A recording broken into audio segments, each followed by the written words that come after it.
Good afternoon, everybody. Welcome to Tuesday, May 3rd meeting for Plano West Rotary Club. We had a delayed beginning because we had a little technology challenges, but super duper Glenn Thornton fixed it. So yay, Glenn. Oh. What would we do without Glenn? There we go. What would we do without Glenn? We'd have no technology here in the restaurant. That's what would happen. Brett's going to help There me. are lots of other things that would go on. So what we're going to ask, is Patrick online? Because I have him down as handling our invocation. Do we see him? Yes, yes. All right, Patrick, can you go ahead and lead us in our invocation, please?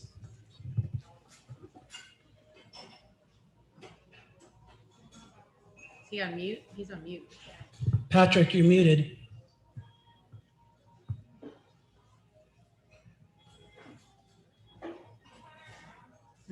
Maybe he stepped away. Would somebody like to lead us in the invocation here in person? Well, any volunteers? Ben raised his hand. You want to lead us in invocation, Tom? No.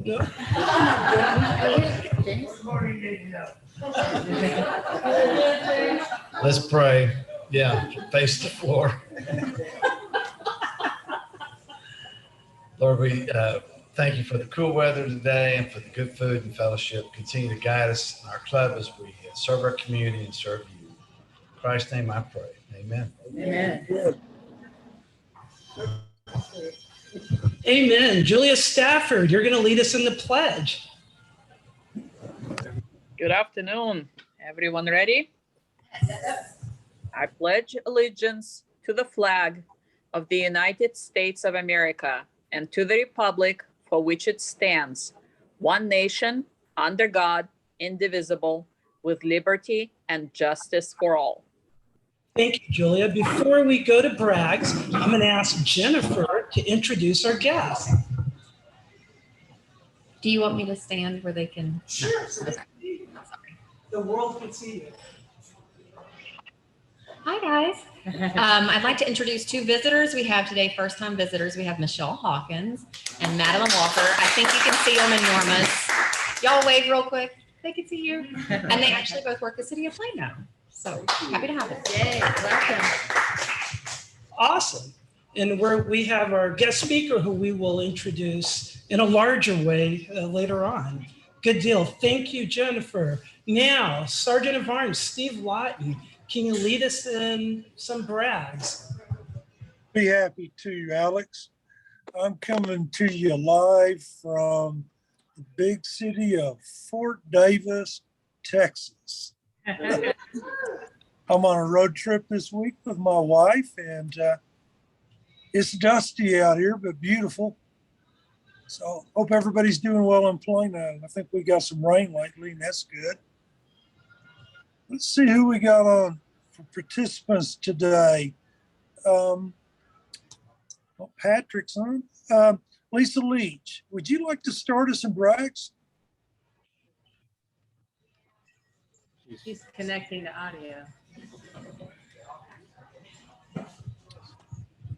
Lisa? I think she's just coming in, Steve. Okay. How about Tara Bidwell? Would you like to do a brag? Well, this one's a little shallow, if you may say, but our laundry room remodel is finished. So I have a new, very useful laundry room. Woo! Isn't that fun? That's awesome. Glad it got finished up. Roxana, do you want to do any kind of bragging this today? Yes, I miss everybody there at Norma's. I couldn't make it. Well, I'm looking forward for the weekend. We're going camping, and just before the weather starts to get hot, and also before all the bugs come out, there's no mosquitoes yet, so I'm looking forward for Saturday. Awesome. How about at Norma's Cafe? We got some people that would like to brag. So For the last 7 years, I've owned a business that controlled my whole life, and I very rarely was able to set my phone down and truly check out. This year, I started with a new company, I have a new job, and last weekend we planned not one, but 3 vacations this year. We're going on 3 vacations, y'all. Yay. Very happy about it. That sounds very cool. Who else in Ormus wants to do some bragging? Are we allowed to brag about the district awards? You know the results? Fred told me about the results. So the district award banquet, there were some, they had the different awards, and there's a lot of awards up here, but I was at least just going to brag on our 2 members. So I'm excited to say that the Service Above Self Award, which is a huge one to win, was Catherine Goodwin. Hey. That's pretty awesome. And then we also had another one. Zane is up there somewhere. Outstanding New Rotarian is Zane Carlson. Way to go, Zane. This is all on our district website, by the way, if people want to go look. In addition, I'll just keep it quick. Plano West also won the Children's Advocacy. I remember a few of us helped fill out parts of that. And Spirit of Cooperation. I know nothing about that one, but we won it. So let's get some spirit.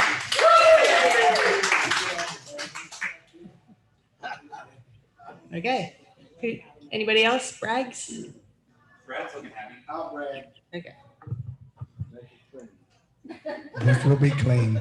Hey, actually just returned from New Hampshire, and I think that's still in the United States. So my stepson graduated from New Hampshire, so we spent the weekend out there. And while we were there, it was a double duty because we had an opportunity to hang out with my baby, with Trevor, the 6'7" tall kid that several of us had met before, because he lived in Boston, wherever that is. So we had an opportunity, so it was a 2-for-1. Graduation, college graduation, and getting a hug and kisses from my kid, who said he'll be here on the 28th. Then he's looking for you. Well, I'm getting excited about Camp Riley. We had parent camper last Wednesday night, and everybody, it was like a homecoming, really, because you hadn't seen anybody in 3 years. But Plano Senior High wise, we got about 15 or 16 kids actually that are going to Camp Riley, because we have alternates in the Southern clubs. You can't find a boy camper, then they call us and say, can we interview your alternate and stuff. And and last year was the same situation, except we didn't have camp. For those of you that are not familiar with Rotary, RILA stands for Rotary Youth Leadership Award. We take the kids after they finish their junior year, about 185 kids in the district, to Midlothian to Camp Hobbiesville and give them some leadership training and so forth. But I'm not a facilitator, I'm the gopher. Go for this and go for that. So Fred, correct me if I'm wrong, you and Johnny Lewis interviewed all 15 of those kids, just the 2 of you, right? It's a lot of interviewing. Oh, and Sharon as well. So that's awesome. We have a guest who just walked in. We're going to let her introduce herself, and she has a little brag. Hi, everybody. How you doing? Happy afternoon. Good afternoon, and happy Tuesday. Yeah, I know. Hi. Yes, I'm Ero Mir, and I'm a former educator. I used to teach science for about 9 years.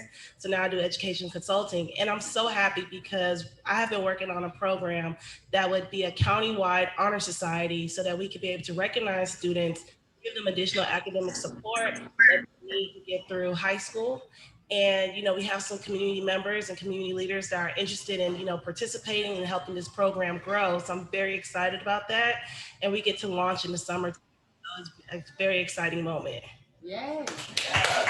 Awesome. That's a great brag. How did you find out about our club? So Actually, I went to Richardson High School and I found out about Rotary. Really? Yes. Yeah. Go Eagles. So when I was in high school, I applied to, some of the Richardson Rotary Club scholarship program. And that's when I first found out about Rotary Club. So now that I'm an adult, I'm like, oh, well, I should join too. So yes. Well, welcome. Thank you for joining us. Any more? We still have another 2 minutes left in brags. Oh. Okay. This weekend, we spent with both of our daughters 4 or 5 range days in wine country Fredericksburg. Great weekend.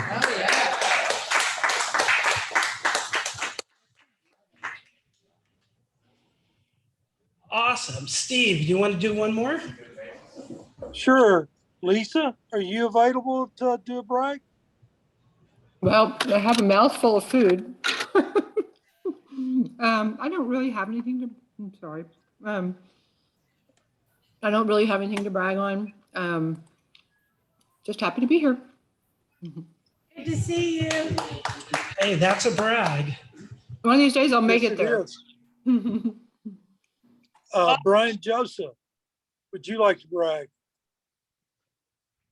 Hey, good afternoon. I don't really have a brand, but let's just say I'm just happy to be out, be able to get out with no COVID issues.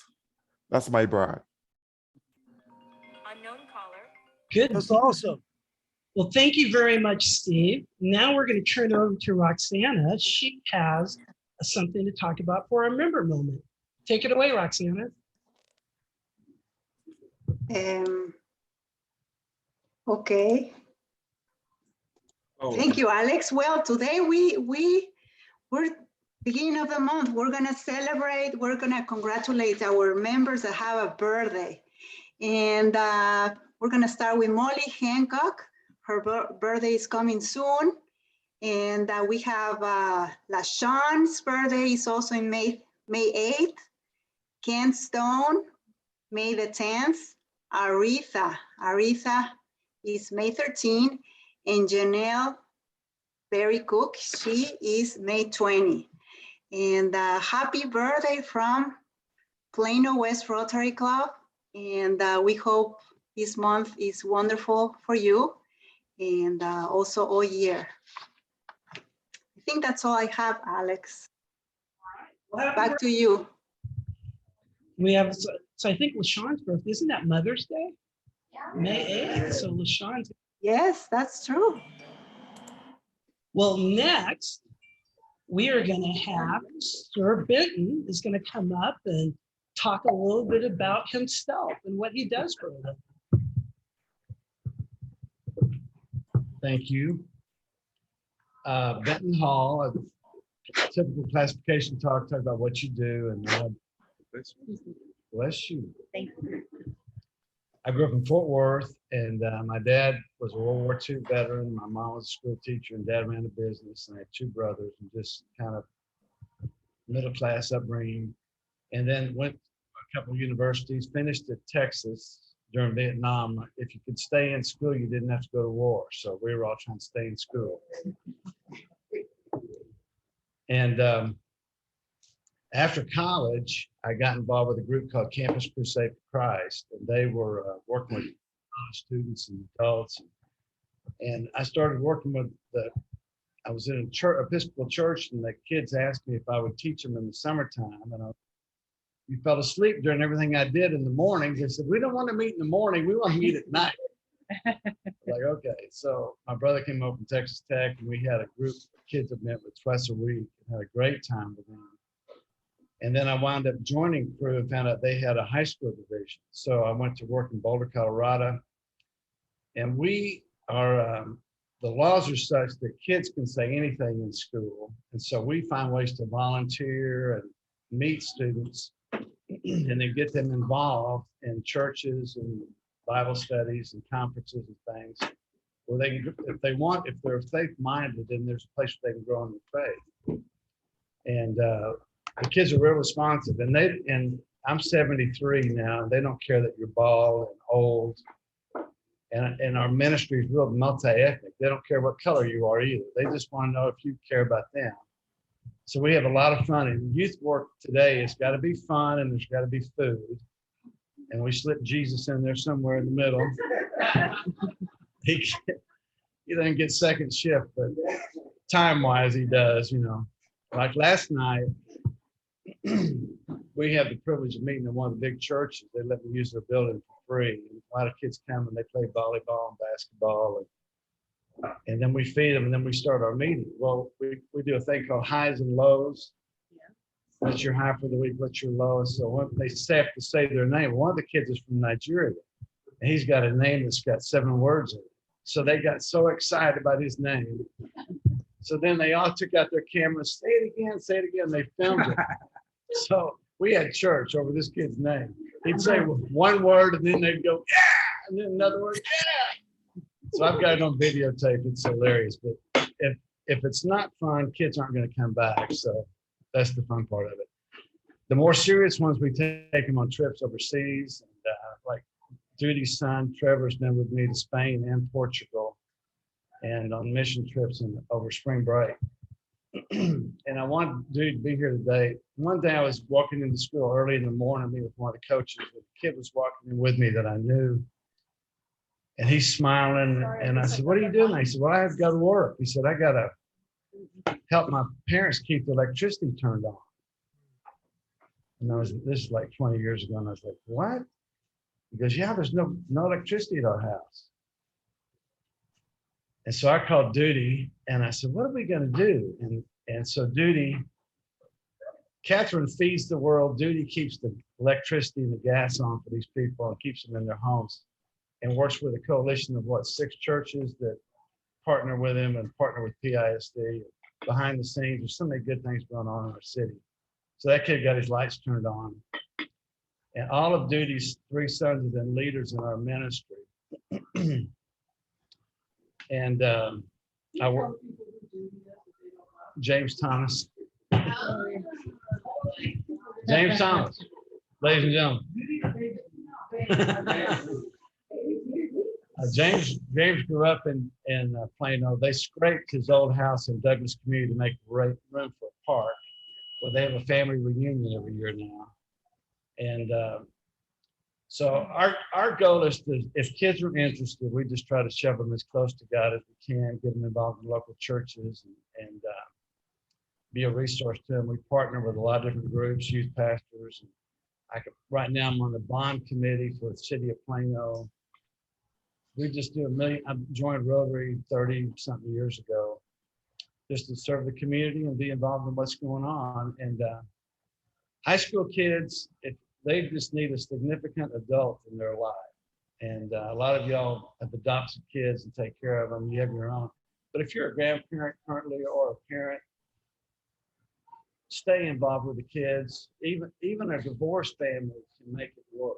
If kids know parents love them, it just makes a huge, huge difference. I took 2 kids home last night. One of them hadn't seen his dad since he was 2. And the other one's dad's in prison down in Dallas. And that's the world it is today, just the way it is. It's not the kids' fault.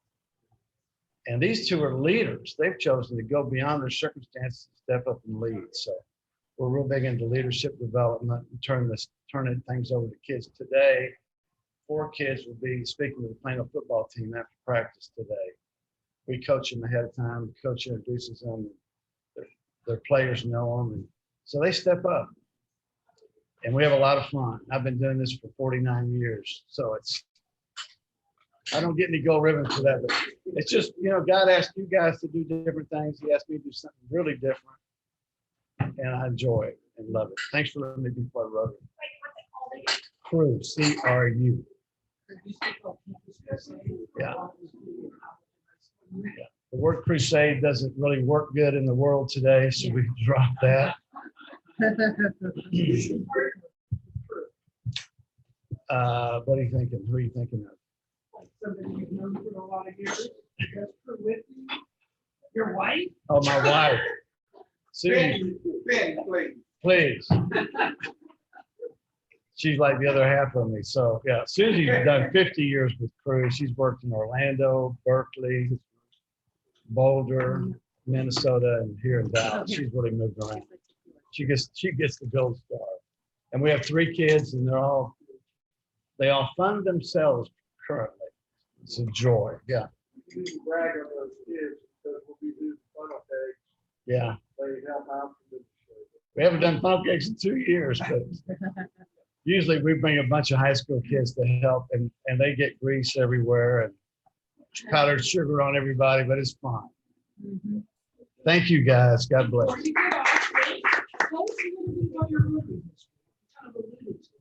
Well,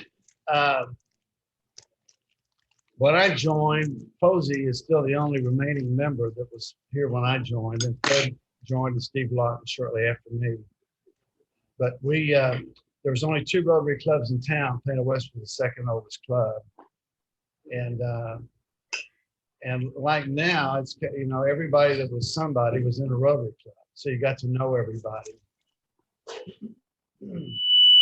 And the Rotary Club, ours is, first thing they did, I think, Posey, you guys funded a van for the wellness center, didn't we? Wasn't that one of the first things you guys worked on? And then for me, one of the highlights, I wish Lisa was here, is that we had a couple of people here that helped us.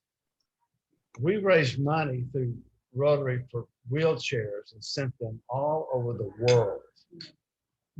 We've done so many fun projects. When the Lost Boys of the Sudan came to the United States, we adopted some of them.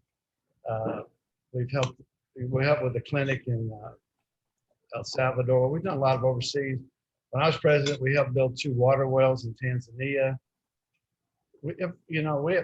Like now we have a lot of bread. I teased Catherine. I said, "You're the bread basket to our community." We're just doing so many good things. I'm proud of everybody. So good to be part of a big, and everybody does it for the right reason.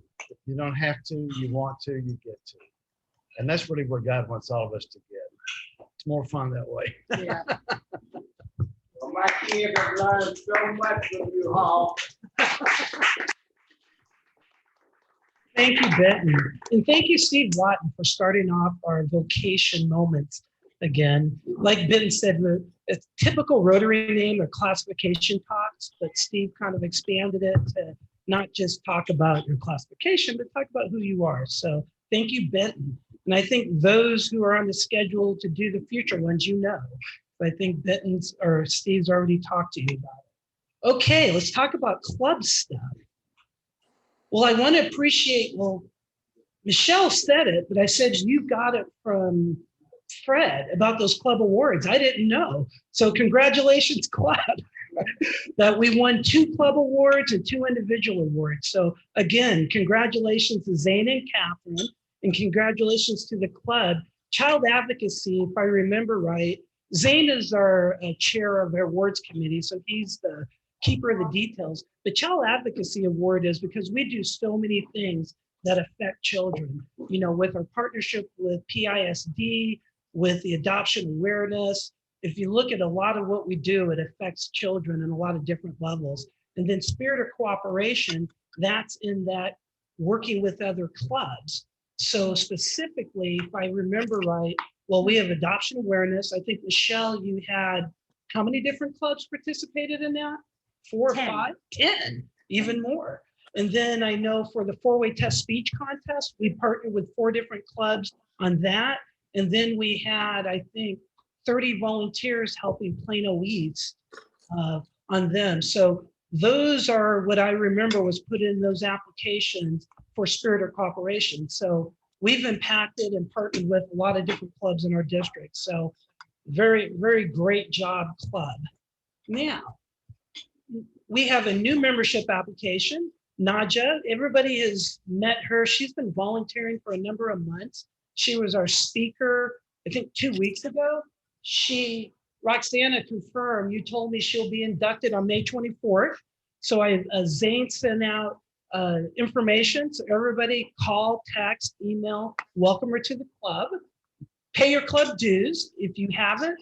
They were due April 30th. So pay them if you haven't. You can write a check, send it to our PO box, or use PayPal, or come to a meeting and give Catherine a check.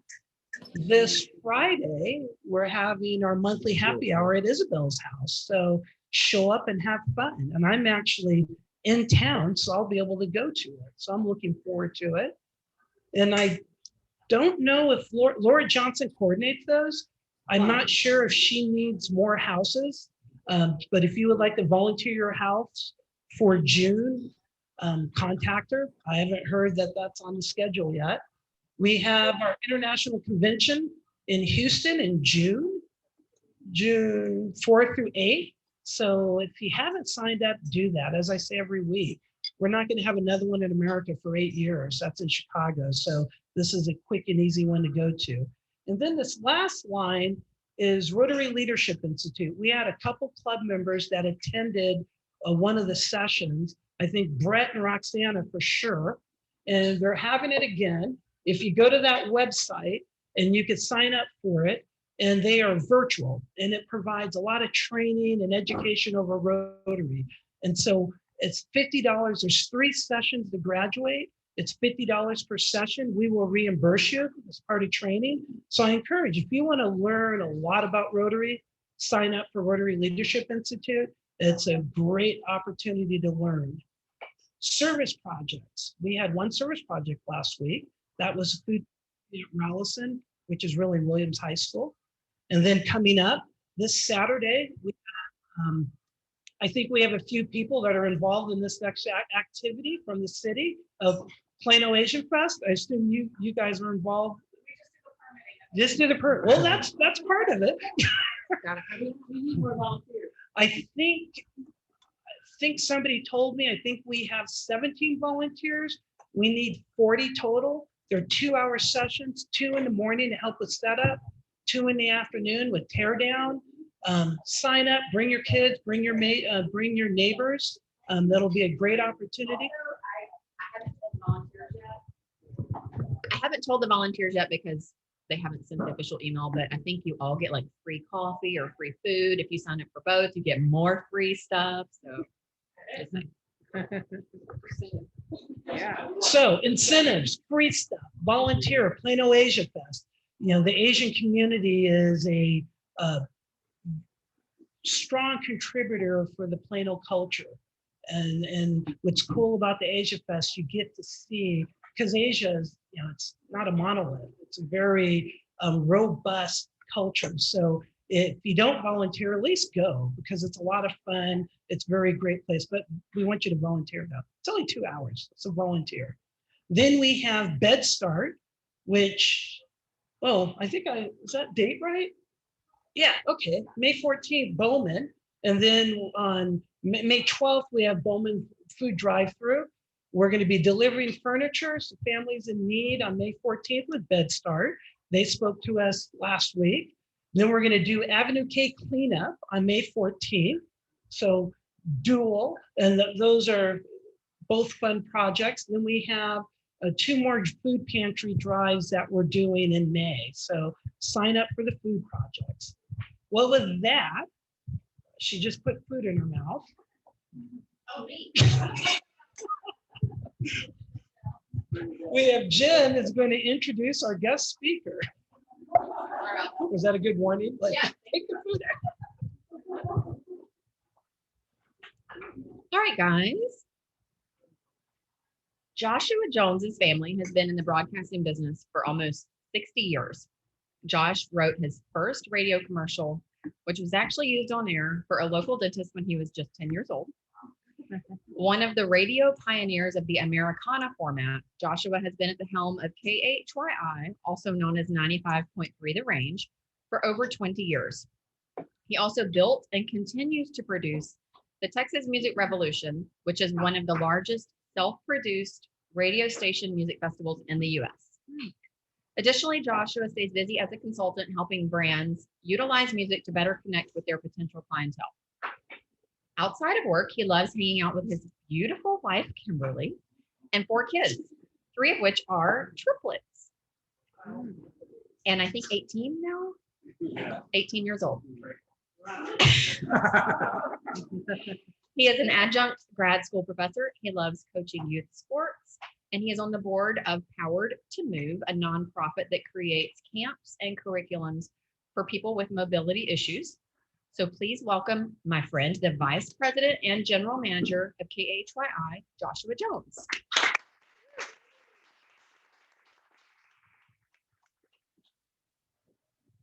Thank you, Jen. I'm going to take Jen with me everywhere, and every meeting I have is going to start that way. Wait, what?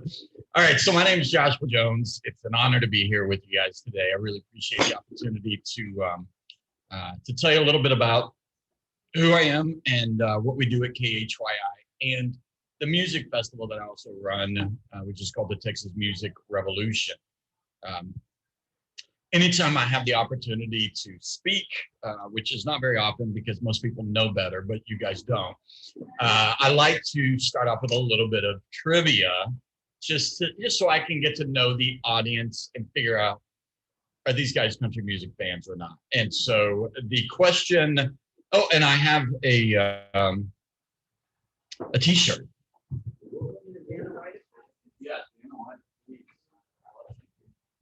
So this is a 95.3 The Range Tumbleweed Textiles t-shirt that is on display. Oh yeah, we have our audience at home. You guys, I'm sure, salivating right now. So this trivia question that I, from time to time, like to start off with is, who is the first act in the history of country music to ever sell 1 million albums? The first country music recording artist to ever sell 1 million albums. We've got a hand that shot up in the back.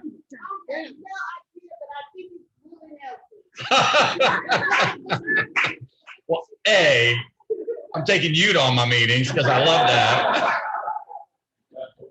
I love the way you answered that. Johnny Cash? Johnny Cash is a good answer, but that's not it. Willie Nelson's not it. Yes, sir.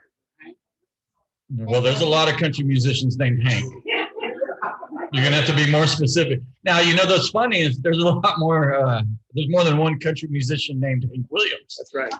Senior or junior? Senior. That's a great answer, but it's still no. You guys are honestly not even in the ballpark. Garth Brooks is not the right answer. Dolly Parton's not the right answer. George Strait's not the right answer. Loretta Lynn is not the right answer. It's a great guess though. So, and I don't see anybody at home raising their hand. So,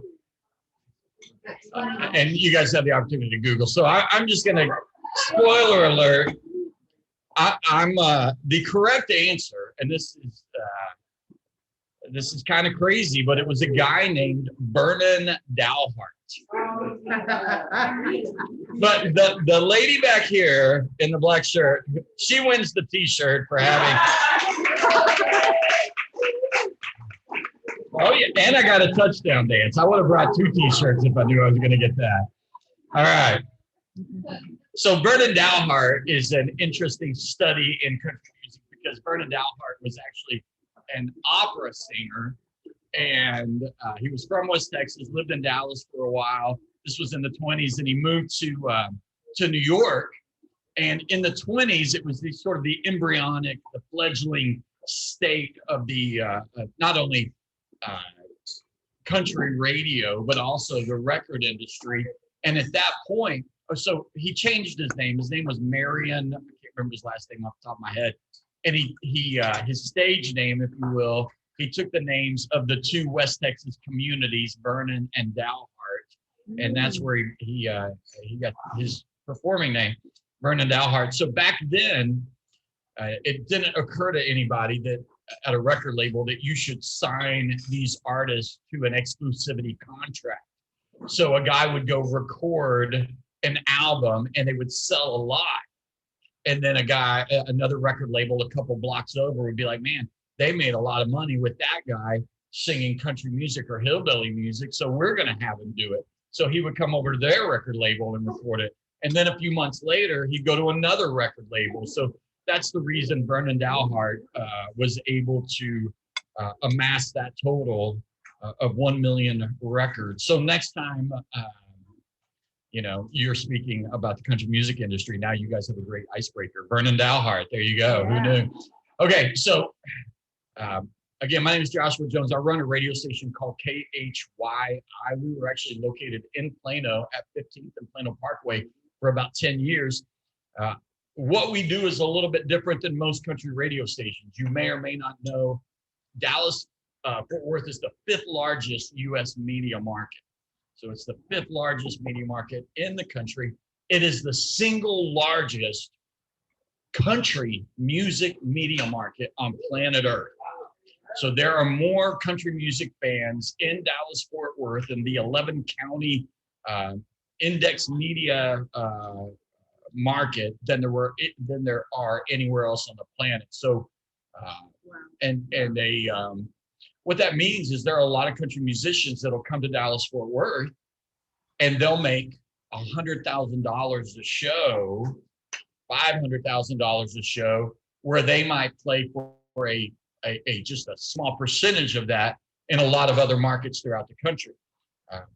My friend Michelle, who's here from the city, she and I've worked on a lot of shows together, and we booked several bands together, and we've gotten sticker shock on a lot of bands together at the same time, because guys and girls, country music artists are able to charge so much more in Dallas Fort Worth and in this area than anywhere else on the planet.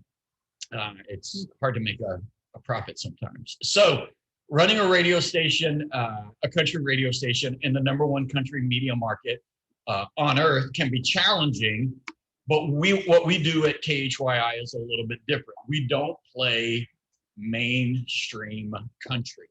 I always tell my DJs I'm going to fire the first one that plays Kenny Chesney or Tim McGraw. We feel like, because there are so many country music fans in the market, that we can be a little more niche oriented. Now, here's another fun fact.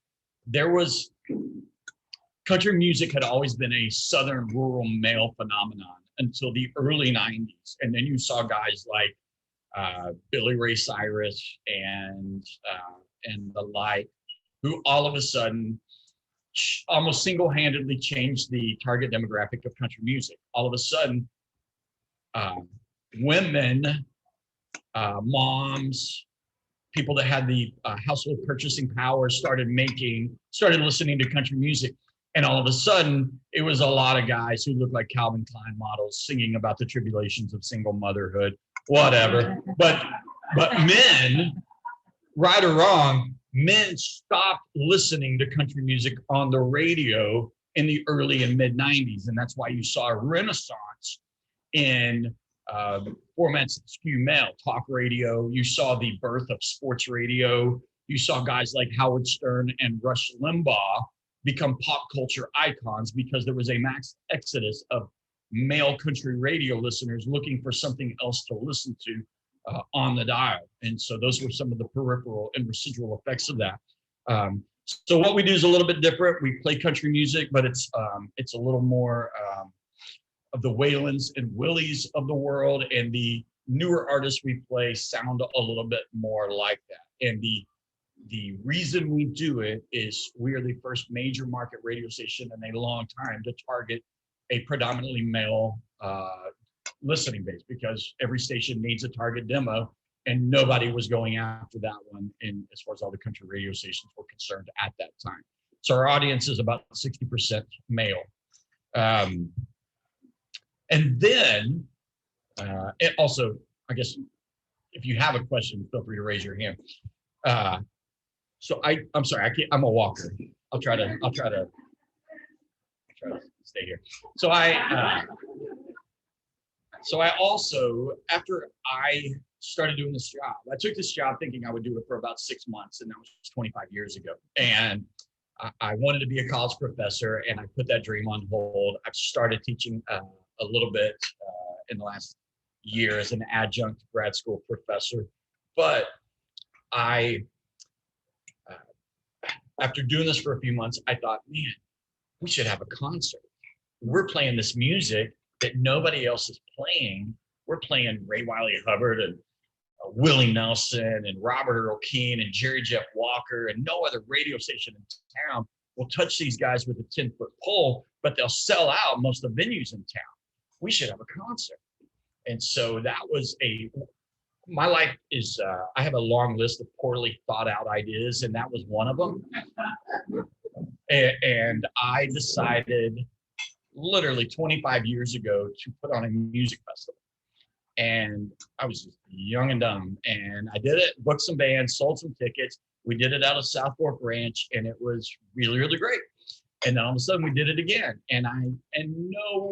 The lifespan of the average music festival is 2.5 years. And last year, this music festival celebrated its 25th anniversary, which is, super duper proud of. Michelle and I worked on it for 5 years. It was at Oak Point Park and Amphitheater for 5 years. We moved it to downtown McKinney last year and changed the format a little bit. Last year we had 93 bands on 21 stages over 2 days, all within walking distance. The show sold out, and they're able to geo-track cell phone data. And according to the city of McKinney's information, we brought 38,000 unique people to downtown McKinney for the music festival last year. So this year's music festival is actually coming up June 3rd and 4th. Yeah, and Alex has got these stickers that have a little bit of information on them. If you don't want the sticker, it's okay. Just peel it off and put it on your spouse's car, and that's all I ask. And so that's the music festival has sort of taken a life of its own. We actually filmed a documentary for the music festival last year, and in my mind, and that's what we wanted to do to commemorate 25 years. In my mind, it was going to be sort of a low budget wedding video where your uncle's holding the camcorder, but it turned into like a real documentary with a crew from the TV show Dirty Jobs and Bizarre Foods, and Kiefer Sutherland's narrating it. And so this is something that's been taking quite a bit of my time lately, is the documentary about last year's festival. So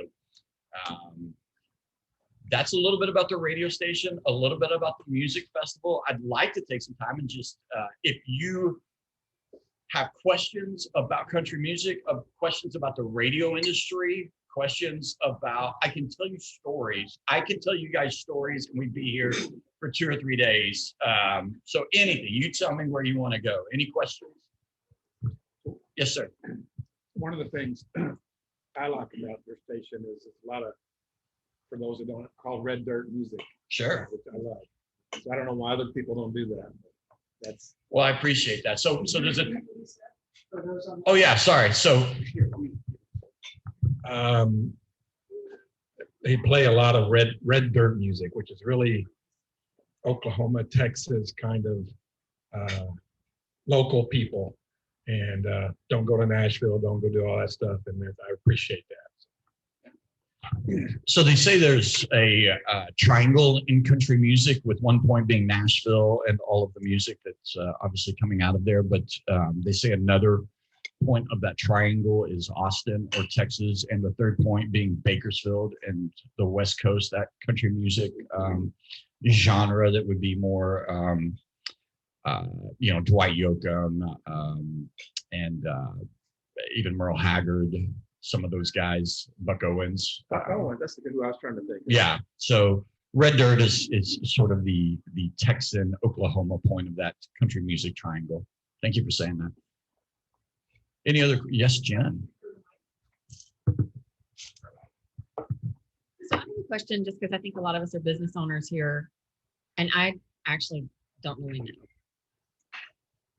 How do radio stations, how do you make money? Is it all advertising? Is it events? Is it other, what is it? I mean, can you explain a little bit about the business side of it?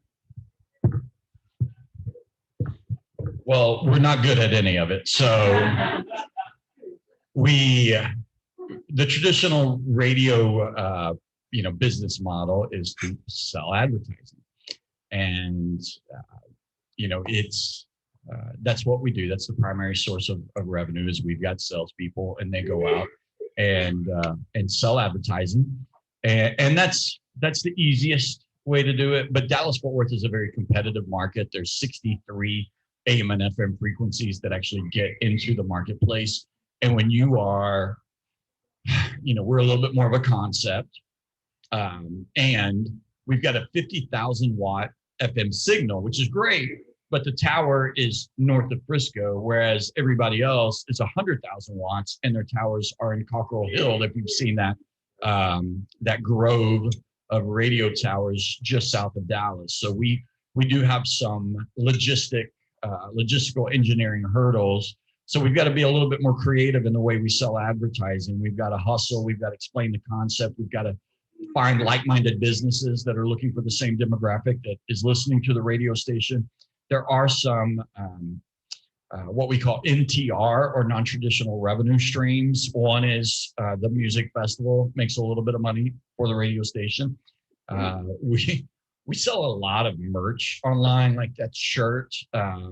We have a company based out of Frisco called Tumbleweed Textiles. It's two teachers who sell T-shirts. They've got a brick and mortar location right there, but they are crushing it. They're doing they've got a great product, a great business model. They're making a killing selling Texas-themed T-shirts based out of Frisco and online, and they run our merch store. We tried to sell merch a long time ago, like make our own cool stuff, and then by the time we're barely staffed enough to run a radio station. Then all of a sudden we're like, who's gonna package this T-shirt that we just made $1.30 on and drive it to the post office? And we were just like looking at each other. And so the partnership with those guys is so great, because they, I'll have an idea for a shirt. I'll tell them, they'll make it look better than my idea originally was, or they'll come to me with an idea. We'll collaborate on something, and it'll turn into a T-shirt. We'll market it online and on our airwaves, and they will facilitate the entire transaction, and I will get a percentage of that, which is essentially just mailbox money, and I don't have to think about it. I can just get a check in the mail once a month, which is the way I like to do business. If any of you guys want to partner up on anything, all I want is mailbox money.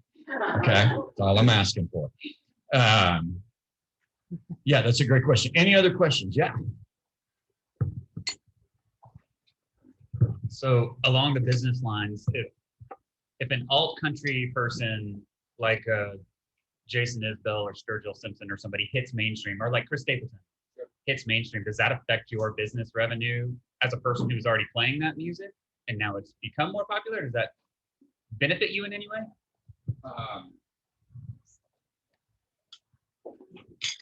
We love for artists, we love to break artists, and we've got a track record of artists that we have played an important role, sometimes the most important role, sometimes a small role, in breaking their career and introducing their music to a much larger audience. And that is one of my favorite things about my job, is if I hear somebody that I think is amazing and I have the opportunity, it's like making a mixtape for your friends, but I get to share it with like 200,000 people. Hey guys, let me introduce you to this.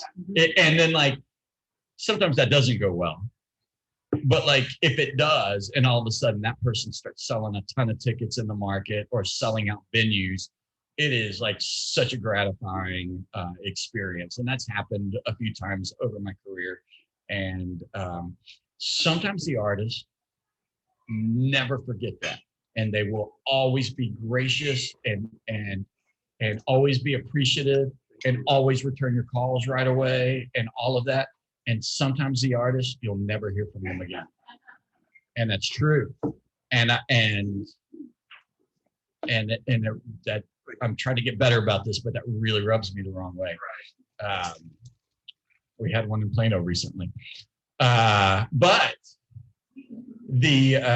what I will say is, if Chris Stapleton or Sturgill or Jason Isbell sells a ton more albums, it doesn't really like affect my pocketbook, but it creates greater awareness for the genre, which is, for the last few years been one of the fastest growing radio formats in the country. Sturgill Simpson's great. Most awkward elevator ride in my life was at the BMI offices with him after trying to make small talk with him for 20 minutes. This is before he broke out. And he's just, I can make small talk with a wall, but I couldn't make it with that dude. And then I got on the elevator because I had to leave. I was hosting a showcase at a venue in Nashville, and I left the BMI offices and was getting on. It was in a 5-story building there, right by Music Row, and I was getting on the elevator, and I was by myself, and heading down back to my car, and when the elevator doors are like almost closed, and then a hand comes through, and I remember in my head, let it be anybody but Sturgill Simpson. And that's who it was. And I'm like, oh. And so then we just, he was as far in the corner as he could be away from me. And we were both not making eye contact or whatever. And he just, got off anyway. And that was after painfully trying to make small talk with the guy for a while and asking him about his music career, I think, whatever. But yeah. Any other questions or thoughts? I can ask questions.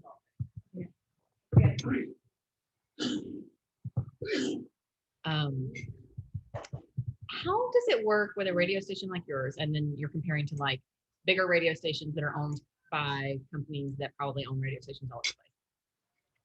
How much of what you play the DJs get to pick on their own? Do you kind of make a list of like, I want 25% this, 25% that? And then also, how many hours of programming are your guys versus you might just turn on like I don't know if you call it a syndicated show on radio or something like that. Thank you. Those are great questions. So in the 20s, when the radio industry was booming, and guys, by the way, radio's still booming. 92%, according to Nielsen, 92% of all Americans still listen to the radio throughout the week. No other medium, social media, TV's at 88%. No other medium can claim that. And no other medium, social media, TV, can you take in your car to ride alongside you unobtrusively. And so people have thought radio, since the 30s, people have thought the death of radio is imminent. They have been preparing the funeral of radio, terrestrial, traditional radio, for almost 100 years now. It was going to be the TV, it was going to be CDs, it was going to be XM or satellite radio, but radio is sort of like Keith Richards or cockroaches. You can't take them out. You cannot take them out. So so radio's still thriving, believe it or not, even with Gen Y, even with and it's interesting to see what demographics are listening to what. But I say all this to say, in the 20s, when radio was really booming and taking off, there was a set of laws passed by the U.S. government. The FCC was established, and this is like how things were going to be. There was no follow-up to that until 1996, and when Clinton deregulated radio ownership. And so this is a long way to answer your question. There used to be a law that one company could only own one AM and FM in the same market. So when that was deregulated in 1996, all these mom and pops in all these markets just sold out to the Clear Channels, the Cumuluses, the Citadels, the ABCs, whoever. All these mega corporations went out and bought out all the mom and pop companies. And so all of a sudden, you had guys, and a lot of it was consolidated. There were a lot of layoffs, and you saw guys in New York or LA that would be programming 200 radio stations across the country. And so what happened is, while I'm sure it was great from a business perspective, culturally speaking, American radio got really homogenized and really boring. And so it didn't matter if you were in Tacoma, Washington, or Clearwater, Florida, you were listening to the same 20 songs over and over and over again. And a lot of times the DJs would be in one of those markets programming, doing, voice tracks for stations all over the country. So they couldn't talk about the weather. They couldn't talk about local sports. They'd be in a studio, sort of like a closet, programming a bunch of different radio stations throughout the course of the day. So KHYI, we're live and local. I used to give my DJs a lot of autonomy and a lot of control over their playlist. They ruined that. So I took that privilege away from them. But we still decide in-house what we're going to play. We try to, we only add 3 new songs into the rotation every week. A lot of stations will go a little bit deeper than that. So, and it's interesting, we'll get stacks of CDs in the mail, dozens and dozens of emails every day, and we're only adding 3 new songs per week. So just something to keep in mind. I think, one. Oh, no more time, sorry. Thank you, Joshua. Thank you very much for speaking to us. One thing we do for our speakers. It's coming. You can stand. Okay. And in appreciation for your time and program, there's a virtual certificate. Plano West Rotary, we're going to donate $10 in your name to Rotary's Polio Plus Fund. By the way, he used to be a Rotarian, so he knows what this means. And you might already be in their database as a contributor. Not a lot of databases. Well, now, so this is a positive database. Oh, wow. So this $10 is actually going to be a match by the Bill and Melinda Gates Foundation. So it'll be 30, and that's going to go towards the elimination of polio. And so Rotary also uses the polio infrastructure to fight the vaccination for COVID-19. So we want to say thank you very much for speaking to our club. You're very entertaining. And hopefully you have a lot more new listeners. Yeah. That'd be great. I will admit, in prep, I did listen to your station.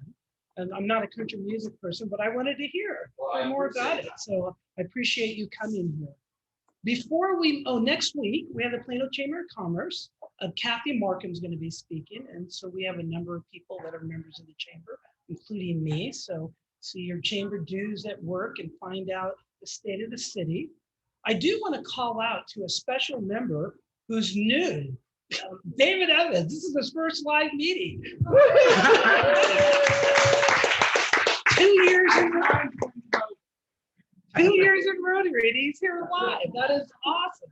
I told him I was going to call him out on that. And that's the value of our club. We're hybrid, and many members. I don't think my wife has been at a live member meeting either in 2 years. So that's the flexibility our club offers. And so what I would like to have is Tara, who's online. She's going to lead us in the 4-way test. All right, so the 4-way test of the things we think, say, or do. Is it the truth? Is it fair to all concerned? Will it build goodwill and better friendships? And will it be beneficial to all concerned? Rotary. Thank you very much, everybody, and have a great week.